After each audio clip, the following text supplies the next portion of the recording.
السلام علیکم ورحمۃ اللہ وبرکاتہ۔ چلیے الحمدللہ ہمارا آج کا جو لیسن ہے وہ کمپلیٹ ہوا۔ آپ سب کو میری آواز آ رہی ہے؟ الحمدللہ۔ چلیے دعا کے ساتھ شروع کرتے ہیں۔ اعوذ باللہ من الشیطان الرجیم، بسم اللہ الرحمن الرحیم۔ رب اشرح لی صدری ویسر لی امری واحلل عقدۃ من لسانی یفقہوا قولی ربنا زدنا علما اللہم فقہنا فی الدین آمین۔ ریویو کے سٹارٹ کرنے سے پہلے یہ بتائیے کہ آپ سب کو فائدہ ہوتا ہے جب ہم ریویو کرتے ہیں؟ آپ کو لگتا ہے کہ آپ نے جو بھی پڑھا اس کا ایک ریکیپ ہو گیا اور اس کا ریویو ہو گیا؟ الحمدللہ۔ اور ریویو کا مقصد بھی یہی ہوتا ہے نا کہ جو ہم نے پڑھا ہے ہم اس کو دوبارہ سے ایک دفعہ گو تھرو کریں اور سمجھنے کی کوشش کریں کہ میں نے اس میں سے کیا پیغام اپنے لیے لیا ہے۔ چلیے اسٹارٹ کرتے ہیں۔ میں شروع کرنے سے پہلے ایک چیز پوچھنا چاہ رہی تھی کہ اگر ہمارا ہاتھ کسی گرم چیز پر لگ جاتا ہے، جیسے ہم سٹوو پہ کام کر رہے ہیں یا ہم نے کوئی پاٹ اٹھایا جو کہ گرم ہے، تو کیا ہوتا ہے؟ یہ سینیریو ہم ایوری ڈے کچن میں جب کام کرتے ہیں نا، ہمارا ہاتھ فوراً پیچھے چلا جاتا ہے نا۔ اب ہاتھ ایک دم سے ان انٹینشنلی اللہ سبحانہ و تعالیٰ نے ہمارے اندر ایسے سینسرز رکھے ہیں کہ وہ اس بات کا انتظار نہیں کرتے کہ ہمارے جو سینسر سے وہ میسج جائے، اور وہ کوئکلی میسج آتا ہے اور خود برین ایکشن لیتا ہے اور ہمارے ہاتھ کو اس گرم چیز سے ہٹا دیتا ہے۔ یہ اللہ تعالیٰ کی رحمت ہے نا، کتنی بڑی رحمت ہے اللہ سبحانہ و تعالیٰ کی۔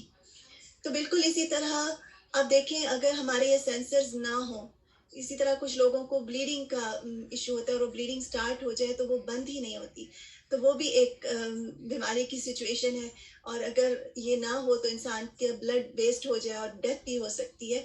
تو جو سینسرز اللہ سبحانہ و تعالیٰ نے ہمارے اندر رکھے ہیں یہ بے حد امپورٹنٹ ہے، ہماری زندگی کے بیس کرتی ہے نا اس پر۔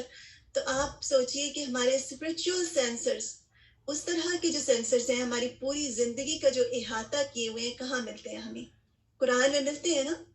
آپ دیکھیے اللہ سبحانہ و تعالیٰ جو ہمیں یہ پیغامات دے رہے ہیں، علیمن حکیمن علین کبیرہ، جو کہ بڑا ہے اور حکمت والا ہے، جو کبیر ہے، وہ ہماری بھلائی کے لیے اپنی رحمت سے ہمیں کچھ چیزیں بتا رہے ہیں کہ یہ وہ کام ہے، یہاں سے اپنے ہاتھ پیچھے کر لو، یہاں پر یہ کام نہ کرو تاکہ اس سے تمہیں نقصان نہ ہو اور تاکہ تم بچ جاؤ۔ وَلَا تَقْتُلُوا أَنفُسَكُمْ، جیسے ہم بات کرتے ہیں نا برن ہو جاتا ہے، تو یہ باتیں مانو تاکہ تم اپنی جانوں کو نقصان نہ پہنچاؤ۔ تو کتنا زبردست ہمارے رب کا کلام ہے نا، اور اس میں کتنی محبت چھپی ہوئی ہے ہمارے لیے۔ یعنی اللہ کا کلام سراسر رحمت اور سراسر محبت ہے۔ اور اللہ سبحانہ و تعالیٰ ہمارے دلوں پر جب پردے آ جاتے ہیں نا، شیطان کی طرف سے آ جاتے ہیں، ہمارے اپنے گناہوں کی وجہ سے آ جاتے ہیں، تو وہ پردے ہمیں اپنے رب کی محبت دیکھنے سے روکتے ہیں، حالانکہ اللہ سبحانہ و تعالیٰ اپنی پوری محبت اور رحمت کے ساتھ ہر پل ہم پر مہربان ہے۔ کمی کہاں ہوتی ہے؟ ہماری طرف۔ تو آج یہ بتائیے کہ اللہ سبحانہ و تعالیٰ ہمیں جو یہ حکمت کی باتیں بتاتے ہیں، اس سے ہمارے لیے کیا چاہتے ہیں، ہمیں کیا حاصل ہو؟ اٹرنل کیا چیز ہے جو کیونکہ ہماری نظر تو بالکل بنش جنت، لازوال کامیابی۔ تو اب جو لازوال کامیابی ہے اس کو ہم کیسے حاصل کریں؟ آپ سب بتائیں، جنت کو حاصل کرنے کے لیے کیا کرنا پڑتا ہے؟ ایک لفظ میں بتائیے۔ اللہ کے احکامات پر عمل کرنا، بالکل، حکم ماننا اللہ سبحانہ و تعالیٰ کا، بینا نے لکھا ہے، بات کو مانے اور راستے پہ چلنا سے پڑھا نہیں جا رہا شازیہ۔ اللہ کے احکام کو ماننا، سبمیشن ٹو اللہ تعالیٰ، حرام اور حلال کا خیال کرتے ہوئے اور نیک اعمال کرنا، بہت اچھا۔ تو یہ سارے کام بتائیے کہ بغیر کوشش اور قربانی کے ممکن ہے؟ یعنی یہ کام کرنے کے لیے، نفس کا جہاد کرنے کے لیے ہمیں قربانی دینی پڑتی ہے نا، کچھ نہ کچھ تو ہمیں قربان کرنا پڑتا ہے۔ مثلا ہمیں اپنے وقت کو قربان کرنا پڑتا ہے اگر ہم کچھ حاصل کرنا چاہتے ہیں، ہمیں اپنی جسمانی قوت کی قربانی کرنی پڑتی ہے۔ جو بھی چیز، اگر آپ نے کھانا بھی بنانا ہے تو آپ اپنی جسمانی قوت اور انرجی کو ضائع کرتے ہیں تو پھر کھانا بنتا ہے۔ اگر آپ کہیں نہیں میں بیڈ پر ہی بیٹھی ہوں اور کھانا بن جائے گا، تو ایسا تو ممکن نہیں ہے، خود بخود تو نہیں بنے گا اگر ہم ہاتھ نہیں ہلائیں گے۔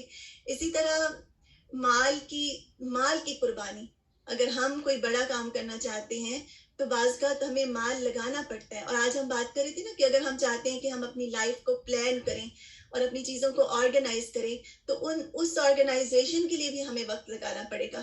ہم ایک ٹائم آؤٹ نکالیں گے, بیٹھیں گے اور ساری چیزوں کا پلان کریں گے, اسکیجول بنائیں گے, تو اس میں بھی ہمیں وقت کی قربانی چاہیے. اسی طرح ہمیں اپنی پسندیدہ چیزیں بھی قربان کرنی پڑتی ہیں نا, کیونکہ ہم نیکی کو پہنچ ہی نہیں سکتے جب تک ہم اللہ تعالیٰ کے راستے میں اپنی پسندیدہ چیزیں نہ قربان کریں. اور جیسے آپ دیکھیں یہ پانی آپ کو نظر آ رہا ہے, تو یہ پانی پتھروں کے درمیان میں اپنا راستہ بناتے ہوئے کیسے آ گیا؟ یعنی اس کے لیے مسلسل کنٹینیوٹی اور ایفرٹ چاہیے نا. چٹانوں کو توڑنا کوئی آسان کام تو نہیں ہے. تو اگر ہم تھوڑا تھوڑا بھی کرتے ہیں لیکن مسلسل کرتے ہیں اور اپنے نفس کے خلاف جاتے ہیں, کیونکہ ہر وہ چیز جو نفس کے خلاف جاتی ہے وہ دراصل اللہ تعالیٰ کی اطاعت ہے, کیونکہ ہمارا نفس تو اپنی مرضی کرنا چاہتا ہے نا, تو اس میں جو قربانی لگتی ہے وہ اللہ کے ہاں بڑی قابل قبول ہے اور بڑی اللہ تعالیٰ اس کی قدردانی کرتے ہیں. اچھا ہوتا کیا ہے کہ ہم چلتے چلتے اپنے نفس کی طرف جھک جاتے ہیں. انسان ہے نا, خلق الانسان ضعیفا, اور اللہ تعالیٰ چاہتے ہیں کہ ہمارے لیے چیزیں ہلکی کر دیں. تو اللہ تعالیٰ نے چیزوں کو ہلکا کرنے کے لیے ہمیں کچھ طریقے بتا دیے کہ اگر تم ان پر چلو گے تو عین ممکن ہے کہ تم خواہشات پر جھک جاؤ, لیکن اگر تم ان طریقوں پر چلو گے تو تم سیدھے رہو گے, یعنی جھکو گے نہیں. ایسا ہی ہے نا, عمل چھوڑتے ہیں مگر مسلسل, چھوٹا ہو مگر مسلسل, بالکل کنٹینیوٹی کے ساتھ ہو, لیکن خواہ وہ چھوٹا ہو لیکن اس میں جتنا خلوص ہوگا اتنا بھاری ہوگا. تو خواہشات کی بنا پر ہم جھک جاتے ہیں. کوئی مثال دے سکتے ہیں کب جھکتے ہیں ہم خواہشات کی بنا پر؟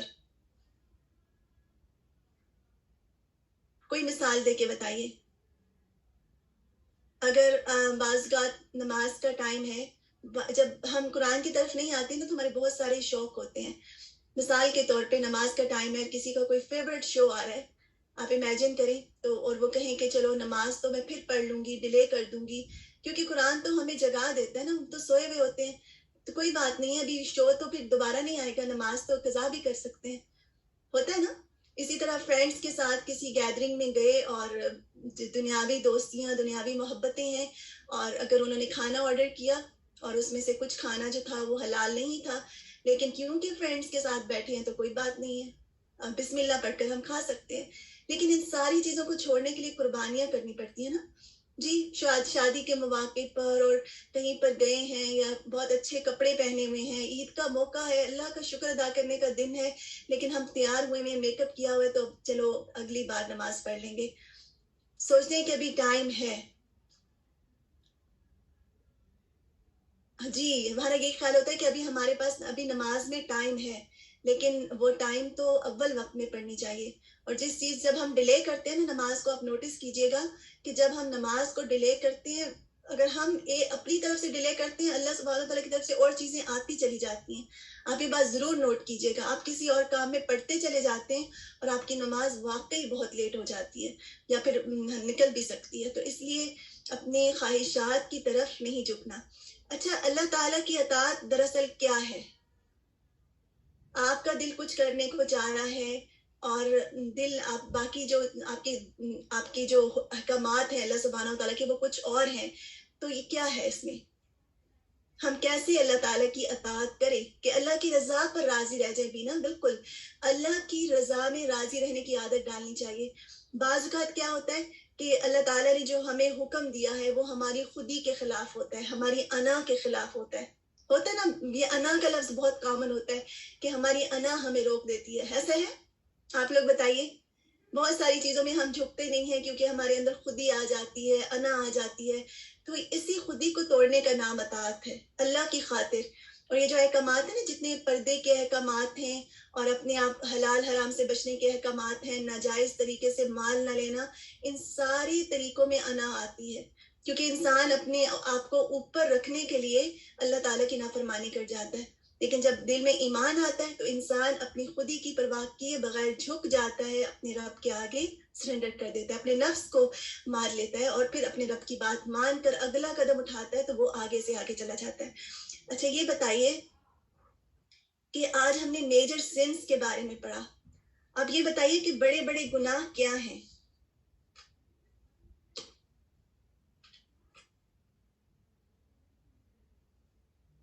ایک تو ہے شرک کرنا.